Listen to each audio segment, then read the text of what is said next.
Почитувани слушатели, ви посакувам Божи благослов.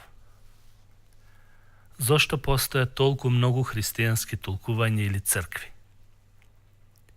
Одговорот ќе го најдеме во Библијата или Светото писмо. Библијата зборува дека има еден Господ, една вера и едно крштавање. Апостол Павле тоа го запишал во писмото до Ефесјаните 4 глава 5 стих. Текстот таму нагласува дека треба да има единство во Христовото тело, бидејќи во него пребива или живее Светиот Дух. Тоа е еден дух. Во истата глава од Ефесјаните ги повикува верните да бидат понизни, кротки, стрпливи и да ја негуваат љубовта. Тоа е потребно, за да се покаже единството во Христовото тело. Светиот Дух го создава вистинското единство и го просветлува умот на секој верник.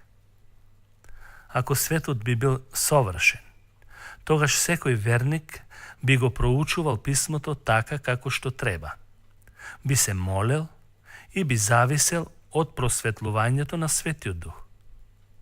Но, како што знаеме и гледаме, живееме во несовршен свет. И затоа сите не го слушаат Духот или Светиот Дух. Некои христијани дури го жалостат Светиот Дух. Тоа што го запишал Павле во Ефесјаните 4 глава 30 стих. Една од причините зошто некои луѓе имаат различни толкувања на Библијата е тоа што не го слушаат нивниот учител или Светиот Дух. Еве, ќе се обидам да дадам неколку примери зошто постојат разни толкувања кои од тоа произлегуваат и различни цркви. Како прво, неверие.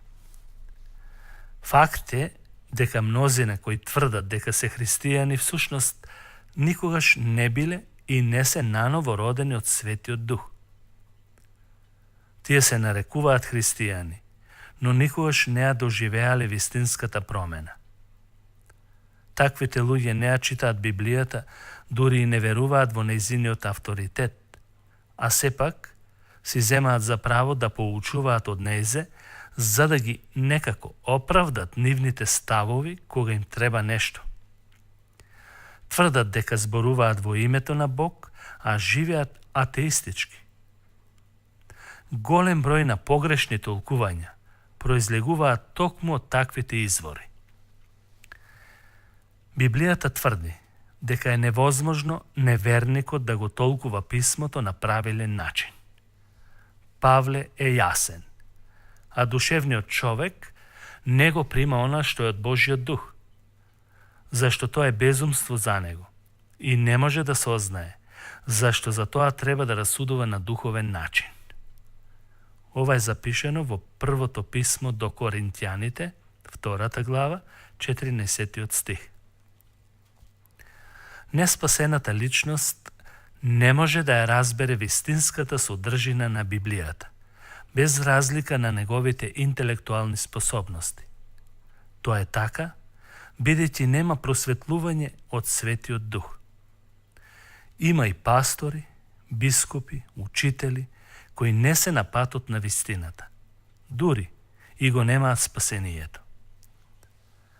Не знам дали ова може да послужи како добар пример, например, кога Исус се молеше на таткото со зборовите: Татко, прослави го своето име. Тогаш таткото му одговори со глас од небото. А тие што беа во близина, имаа можност да го слушнат гласот. Но, едните зборуваа дека загрмело, а другите дека ангел му проговорил. Сите слушнаа исто, но сите слушнаа тоа што сакаа да слушнат. Ете, во тоа е проблемот. Како второ, неупатеност или неукост. Апостол Петар ги предупредува верниците од погрешно толкување на писмото. Тој погрешните толкувања ги припишува на тие што се неуки и неупатени. А Павле му рече на Тимотеј да биде вистински Божи работник. Тој вели: труди се грижливо, за да се покажеш себе си достоен пред Бог како работник, кој не треба да се срами и кој правилно го проповеда зборот на вистината. Не постои пречка во проучувањето, освен ако човек од неукост погрешно толкува.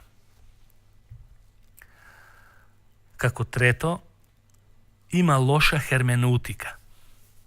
Многу потешкотии настануваат од неуспехот да се примени правилна примена на добра херменеутика. Тоа е правилен редослед на толкување, но да се знае. Ако се земе некој стих надвор од неговиот контекст, може да нанесе огромна штета. Ако се игнорира целиот текст и се земе само еден стих, тогаш сигурно ќе дојде до судир со одредени библиски стихови. Или, ако не се земе предвид историскиот, културолошкиот контекст на самиот текст, исто така ќе произведе проблеми во толкувањето. Четврто, непознавање на севкупниот Божји збор. Имаше еден човек по име Аполос. Тој беше силен, красноречив, проповедник и мисионер, но не беше целосно запознаен со вистината. Туку само му беше познато Јовановото крштавање. Не знаеше за Исус на кој начин го приготви спасението, така што неговата порака не беше целосна, туку делумна. Потоа Аквила и Присквила го повикаа и точно го поучија во согласност со Божите зборови. Откако го советуваа, тој правилно го проповедаше Исус Христос. Некои групи или поединци и во денешно време се со истиот проблем. Имаат непотполна порака, затоа што тие се сконцентрирани само на некои делови од Библијата, а ги исклучуваат другите. Зошто? Затоа што не се доволно подучени, немаат јасна представа како да ги усогласуваат текстовите. Како петто, себичност и гордост. За жал и тоа го има.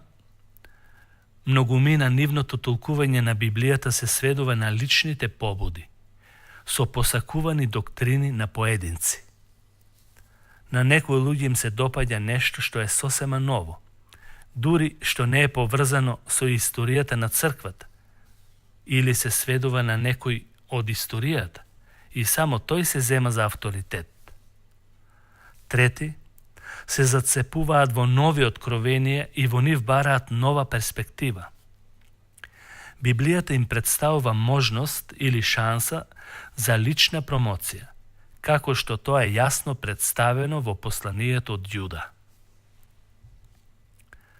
Шесто, незрелост. Кога христијаните не созреваат како што треба, тоа влијае на нивното управување со Божјиот збор.